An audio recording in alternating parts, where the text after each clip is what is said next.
Paano malalaman kung may gusto sa'yo ang isang lalaki? Sa diksyonary ng lalaki, ang gusto at ang mahal ay iisa lang. Maraming babae ang nagrereklamo kung bakit hindi namin kayang diretsuin ang aming nararamdaman sa kanila. Alam mo kung bakit? Kasi mahirap. Mahirap kaya ma-reject. Pero kaming mga lalaki, gumagawa kami ng paraan para maparamdam sa inyo ang aming nararamdaman. Iba't ibang paraan ang ginagawa namin. Minsan halata, minsan hindi. Simulan natin sa text. Torpe man tignan. Pero ito yung pinakamadaling paraan para mag-usap kayo kung hindi kayo gaanong nakikita. May mga lalaki, tuwang-tuwa kami pag nakikita namin yung babaeng gusto namin sa inbox namin. Lalo na kapag kayo ang naunang nag-hide. Kasi pag inunahan namin kayo mag-text, feeling namin nagbumukha kaming epal o ignorante sa inyo. At ang ayaw naming isipin nyo ay feeling close kami. Mabilis kaming ma-inlove sa babaeng mabilis mag-reply, nakakatawang ka-text kasi alam namin na gusto nyo rin kami kausapin. At isip kami ng isip ng kung ano-anong tanong para lang hindi maputol ang usapan. Kasi gusto namin ang kausapin kayo. Kasi kayo ang nagbibigay ngiti sa amin sa tuwing nagre-reply kayo. Kapag wala naman kaming load, sa Facebook kami ng gugulo. Makita lang namin yung bilog na kulay green sa tabi ng pangalan nyo. For short, online kayo, ay tuwang-tuwa na kami. Hindi namin alam ang unang sasabihin namin sa inyo kasi baka mapahiya lang kami. Kapag ang lalaki naman ay may kasamang tropa, ang pangalan mo lagi ang bukang bibig sa usapan. Marinig lang namin ang pangalan nyo, napapalingon na kami kung sino yung tumawag. Nagsiselos o nagagalit kami pag nalalaman namin na may kausap siyang ibang lalaki. Hindi pa tayo pero todo na selos namin.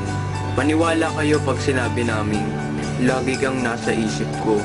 Kasi totoo yun, hindi lang babae ang nagpapantasya. Pati kami rin. Minsan iniisip namin kung anong itsura namin kapag kasama kayo. Kung nahalata nyo na nagpapapansin kami sa inyo, o kinukulit ka at nagiging sweet na kami, huwag kayong mag-hesitate na tanongin kami kung may gusto kami sa inyo.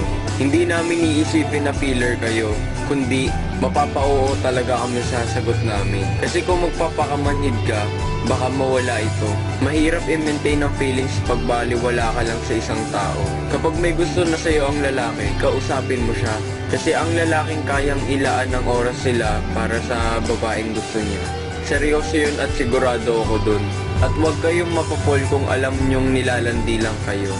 At para naman sa mga lalaki, kasi kami mga lalaki, hindi kami agad nanliligaw. Kinikilala muna namin kayo o kaya tinitignan namin kung may chance kami. O kapag umantong naman sa panliligaw, ayaw namin yung mag-e-effort kami at maghintay kami tas ibabasura lang nila. Masakit kasi yun. Kaya babae, kapag ayaw mo sa lalaki, sabihin mo agad. Hindi yung nagmukha na kaming tanga at saka mo lang sinabing itigil mo na ito.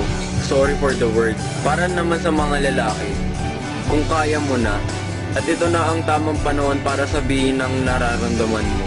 Sabihin mo na, palay mo pares kayo ng nararamdaman at ayun lang ang hinihintay niyang sabihin mo. Kasi hindi lahat ng babae nakakapaghintay.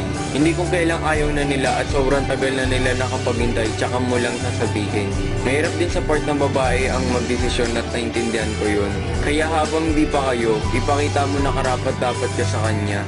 Hindi yung nagustuhan mo lang dahil trip mo lang yung mukha niya. Huwag kang makiuso. Pakita mo na may motibo ka sa kanya. At doon malalaman ng babae kapag may gusto sa kanya ang isang lalaki.